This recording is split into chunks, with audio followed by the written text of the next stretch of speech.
अब बात कर्नाटक विधानसभा चुनाव की। चुनाव के बीच गालियों पर अब घमासान मचा हुआ है। बीजेपी और कांग्रेस के बीच सियासी निशानेबाजी के बीच गालियों का जिक्र खूब हो रहा है।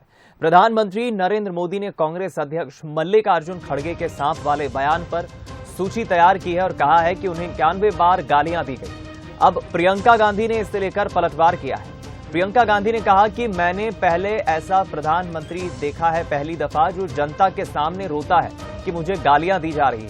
प्रियंका गांधी ने प्रधानमंत्री को अपने भाई राहुल गांधी से सीख लेने की सलाह भी दी है, जो देश की खातिर गोली खाने को तैयार है। आपको बता दें, कांग्रेस के नए कप्तान मल्लिकार्जुन खड़गे के जहरीले सांप वाले बयान को लेकर कांग्रेस पर निशाना साधते हुए प्रधानमंत्री मोदी ने कहा था कि अब तक पार्टी और उसके नेताओं ने उन्हें 91 बार तरह तरह की गालियां दी। हालांकि इस पर भी कांग्रेस ने पलटवार किया है। प्रियंका गांधी महासचिव हैं कांग्रेस की। उन्होंने प्रधानमंत्री के इस बयान के बाद कहा है कि मेरे परिवार को जो गालियां दी गई उस पर तो किताब छप जाएगी। और उन्होंने ये भी जिक्र किया कि जनता की समस्या की लिस्ट नहीं बनाते हैं प्रधानमंत्री, अपना दुखड़ा सुनाते हैं प्रधानमंत्री। राहुल गांधी से सीख लेने की भी प्रियंका गांधी ने प्रधानमंत्री को सलाह दी। मैंने पहला ऐसा प्रधानमंत्री देखा है, बहनों और भाइयों, पहला देखा है जो आपके सामने आकर रोता है कि मुझे गाली लग रही है, मुझे गाली दे रहे हैं। आपके दुख सुनने के बजाय अपना दुखड़ा आपको सुनाते हैं। और किसी ने उनके ऑफिस में बैठकर एक लिस्ट बनाई है। अरे आपके दुखों की लिस्ट नहीं है वो आपकी समस्याओं की लिस्ट नहीं है। वो ये लिस्ट नहीं है कि किसानों की क्या समस्या है, हमें क्या करना। वो ये लिस्ट है कि मोदी जी को कितनी बार किसने गाली दी है। कम से कम एक पन्ने पे फिट तो आ रही है। अगर मेरे परिवार को जो गालियां दी हैं इन लोगों ने, हम लिस्ट बनाना शुरू करें तो हम किताब पे किताब छपवा लेंगे। हिम्मत करो मोदी जी, मेरे भाई से सीखो। मेरा भाई कहता है गाली क्या, मैं गोली खाऊंगा इस देश के लिए। मेरा भाई कहता है सच्चाई के लिए मैं खड़ा रहूंगा।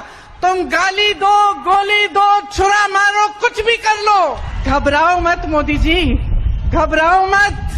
ये सार्वजनिक जीवन है, मोदी ये सब सहना पड़ता है, हिम्मत रखनी पड़ती है, आगे बढ़ना पड़ता है। और चलिए अब आपको प्रधानमंत्री नरेंद्र मोदी का वो बयान भी सुना देते हैं जिसका जिक्र मंच से उन्होंने किया, जिस तरह से मल्लिकार्जुन खड़गे ने प्रधानमंत्री के लिए अमर्यादित टिप्पणी की थी। अभी इस चुनाव में भी कांग्रेस ने फिर से मुझे गालियां देने का काम शुरू कर दिया है। मैंने देखा किसी ने उन गालियों की लिस्ट बनाई है और वो गालियों की लिस्ट मुझे दी है। अब तक मुझे ये कांग्रेस के लोगों ने 91 टाइम अलग अलग गालियां दी है। अरे कांग्रेस ने ये गालियों की डिक्शनरी में टाइम खराब करने के बजाय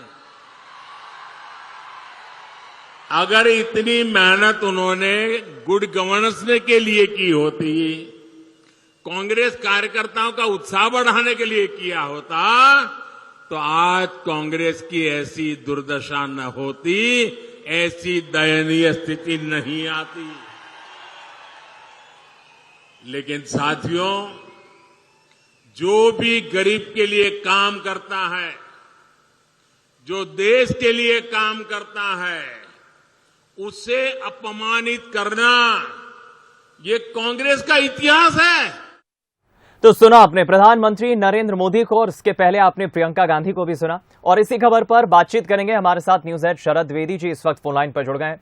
शरद जी, क्या कहेंगे, क्या कर्नाटक विधानसभा चुनाव भी अब उसी तरफ जा रहा है? जनता की मूल समस्याओं से इतर समस्याओं पर चर्चा करने के बजाय, विकास के मसले पर चर्चा करने के बजाय एक दूसरे पर अशोभनीय टिप्पणी करना, टीका टिप्पणी करना, गलत बयानबाजी करना, कोसना, गाली देना, इन सब से जनता का भला नहीं होगा। किस तरफ जा रहा है चुनाव? देखिए, राजनीति में ये चीजें अब बढ़ती चली जा रही हैं, लेकिन यहाँ वार पलटवार की रणनीति जो है वो ज्यादा समझ में आती है कि किस तरह से वार और पलटवार चल रहा है। और ये सिलसिला कर्नाटक के चुनाव में भी थमने वाला किसी भी रूप में नहीं है। तो ये प्रक्रिया चलती रहेगी, चलती चली जाएगी। अभी और ज्यादा एक दूसरे पर वार प्रतिवार होंगे और इस वार प्रतिवार के चलते आप ये कह सकते हैं कि कर्नाटक के चुनाव का रोमांच बढ़ेगा, क्योंकि कर्नाटक में टक्कर दो पार्टियों के बीच में बड़ी मजबूत है और बीजेपी की पूरी कोशिश है कि वो जो लूज बॉल उसे कांग्रेस की तरफ से मिले उसको वो सीमा पार पहुंचाकर चुनावी रणनीति को बहुत तेजी से आगे बढ़ाए और अपना दबदबा बढ़ाए। और कांग्रेस से एक चूक तो हुई है, जिस तरह मल्लिकार्जुन खड़गे जी का एक लूज बॉल मिली है, लेकिन अब प्रियंका गांधी और तमाम कांग्रेस को इस बात को ध्यान में रखना चाहिए कि बयानों में गंभीरता हो, बयान मुद्दे आधारित हों। और यही चीज बीजेपी के लिए भी जरूरी है, क्योंकि एक ही मसले को लेकर बीजेपी भी अगर बार बार उसे टेकअप करने की कोशिश करेगी तो उसके कितने नतीजे मिलेंगे। तो काफी दिलचस्प मोड़ पर है दीपक चुनाव। बिल्कुल ठीक कहा आपने शरद जी, बहुत शुक्रिया इस बातचीत के लिए, हमारे साथ खबर पर जुड़ने के लिए। हालांकि देखिए 10 तारीख को वोटिंग होना है, अब समय ज्यादा बचा नहीं है और सत्ता में एक बार फिर वापस आने की तैयारी है पार्टी की। लेकिन कांग्रेस भी पूरी जी तोड़ कोशिश कर रही है, लेकिन कांग्रेस की बयानबाजी, नेताओं की बयानबाजी कितना सफलता पार्टी को दिला पाएगी या कितनी मजबूत स्थिति में पार्टी को ला पाएगी, ये विधानसभा चुनाव के परिणाम बताएंगे।